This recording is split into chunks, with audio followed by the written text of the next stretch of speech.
Good evening प्यारे बच्चों। आज हम अपनी 11वीं बायोलॉजी की क्लास में डिस्कस करने वाले हैं बोटेनिकल गार्डन।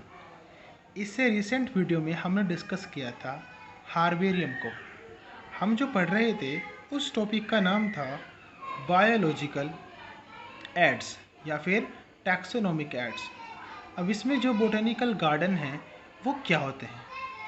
बोटेनिकल गार्डन आम गार्डनों से थोड़े अलग होते हैं। यानी कि बोटेनिकल का मतलब यहाँ पर ट्रीज से चल रहा है, ट्रीज से, फ्लावर से, इन सभी चीज़ों से जो प्लांट से संबंधित है। अब ये स्पेशल टाइप्स के गार्डन्स होते हैं, बाग होते हैं, जिनके अंदर कलेक्शन रखा जाता है प्लांट्स का, यानी कि सभी तरह के प्लांट्स का। और वो सारे के सारे कैसे होते हैं? लिविंग होते हैं। ऐसे नहीं है कि उनको किसी जगह पर प्रिजर्व करके रखा गया है, किसी पानी के अंदर, किसी सॉल्यूशन के अंदर, या फिर सुखाकर। इस तरह से बिल्कुल जैसे कोई बाग होता है तो उसी बाग की तरह होता है, लेकिन वो बाग एक सिस्टमेटिक वे में होता है, जिसमें एक स्पीसीज़ के फ्लावर, एक स्पीसीज़ के प्लांट्स एक ही जगह पर होते हैं और उससे रिलेटेड जो स्पीसीज़ है वो भी उसी जगह पर होती है। और जैसे कि श्रब्स को अलग रखा जाता है, ट्रीज़ को अलग रखा जाता है, जो ब्रायोफाइट्स हैं उन्हें अलग, जो टेरिडोफाइटा हैं उनको अलग। अब ब्रायोफाइटा, टेरिडोफाइटा, जिम्नोस्पर्म, एंजियोस्पर्म ये क्या होता है, ये हम नेक्स्ट चैप्टर में डिस्कस करेंगे। ठीक है, तो अब दोबारा से सुनिए बोटेनिकल गार्डन क्या होते हैं। बोटेनिकल गार्डन जो होते हैं वो स्पेशल टाइप्स के गार्डन्स होते हैं जिनमें ट्रीज़ को, प्लांट्स का कलेक्शन रखा जाता है एक लिविंग स्टेट के रूप में, यानी कि लिविंग जिंदा रहते हैं प्लांट्स। ठीक है, इस तरह से उनको उगाया जाता है, या ऐसा समझ लीजिए आप। अब इसमें जो अलग बात क्या है कि प्लांट्स को ग्रो किया जाता है एज ए आइडेंटिफिकेशन पर्पस, ताकि उनकी पहचान की जा सके, उन पर स्टडी की जा सके, उनके कैरेक्टरिस्टिक्स को क्या किया जा सके, रिप्रेजेंट किया जा सके इस तरह से। तो प्लांट्स को इस तरह से ग्रो किया जाता है। आप समझ रहे हैं ना आप? हर प्लांट्स के ऊपर एक लेबल होता है, यानी कि लेबल का मतलब होता है कि वहाँ उस लेबल पर, उस टैग पर उसका नाम, उसका साइंटिफिक नाम, उसका लोकल नाम, यानी कि उसके बोटेनिकल नाम, और उसकी सारी चीज़ें उसके अंदर टैग होती है। ठीक है, कहाँ से उसको कलेक्ट किया गया है, ऐसे जैसे हार्बेरियम के अंदर एक बॉक्स होता है छोटा सा। ठीक है, तो उसी तरह से उस पर एक टैग होता है, एक लेबल होता है, उसमें उस प्लांट का लोकल नाम, उसका बोटेनिकल नाम और उसके बारे में जानकारी होती है थोड़ी बहुत। तो इस तरह से हर प्लांट के ऊपर ये आपको मिलता है। ठीक है, उसकी फैमिली, उसके साइंटिफिक नेम के बारे में, एटसेट्रा। ठीक है, अब दूसरी चीज़ क्या है कि कुछ खास तरह के, यानी कि जो विश्व रूपी प्रसिद्ध है, और कुछ हमारे देश में भी कुछ खास तरह के बोटेनिकल गार्डन्स हैं, उनके बारे में थोड़ा सा पढ़ लेते हैं, क्योंकि कई कई बार ये पूछ लिया जाता है एग्ज़ाम में, नीट वगैरह में, और आपके एग्ज़ाम में के लिए भी इम्पोर्टेंट है 11th के लिए।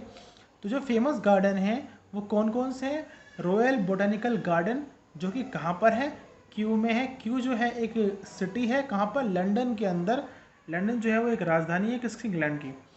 तो दूसरा जो है इसमें एनसीईआरटी की बुक में जो दिया हुआ है वो है आपका इंडियन बोटेनिकल गार्डन। ये कहाँ पर है? ये कोलकाता में है, यानी कि पश्चिम बंगाल में है। ठीक है, ये फेमस है, और इंडिया में सबसे ज़्यादा फेमस है ये इंडियन बोटेनिकल गार्डन, जो कि अंग्रेज़ों के टाइम से, यानी कि लगभग 1850 के आसपास लगाया गया था। उसके बाद जो आता है हमारा यूपी का नेशनल बोटेनिकल गार्डन, जो लखनऊ में है, जो काफ़ी प्रसिद्ध है। इसको आप कभी भी जाकर अगर लखनऊ में जाएं तो बोटेनिकल गार्डन ज़रूर देखें, मेरा एक मानना है। बहुत अच्छा लगता है और बहुत अच्छा गार्डन है। तो लखनऊ कभी जाना हो आपका तो जाइए और बोटेनिकल गार्डन देखिए, बहुत अच्छा गार्डन है।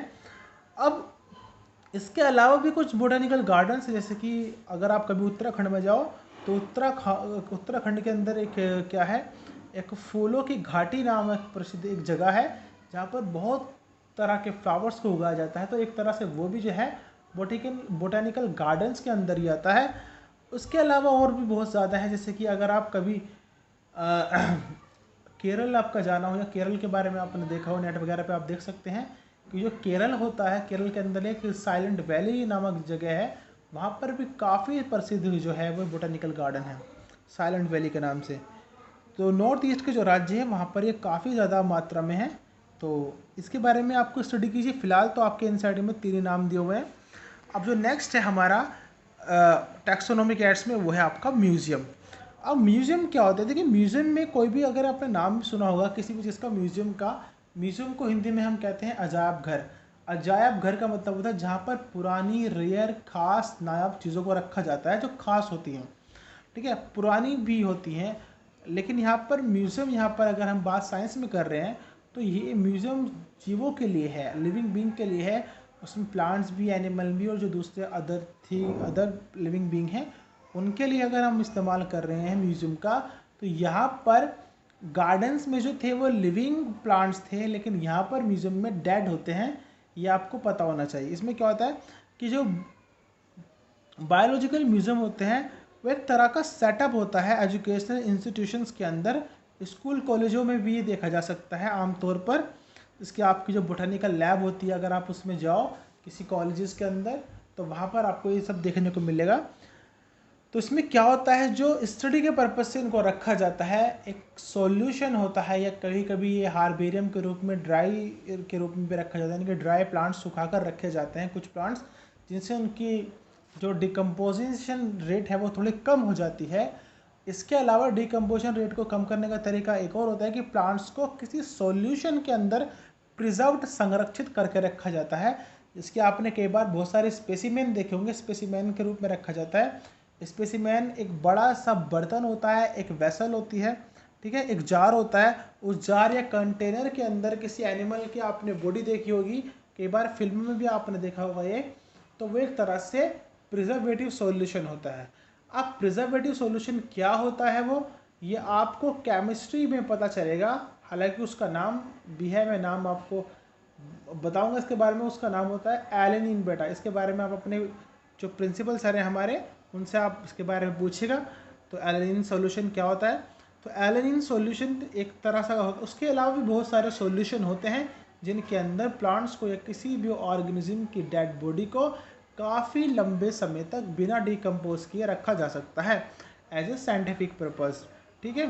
तो इसमें क्या होता है कि जो ड्राई या फिर एक तरह से सॉल्यूशन के अंदर प्लांट्स को या फिर सूखे प्लांट्स को रखा जाता है।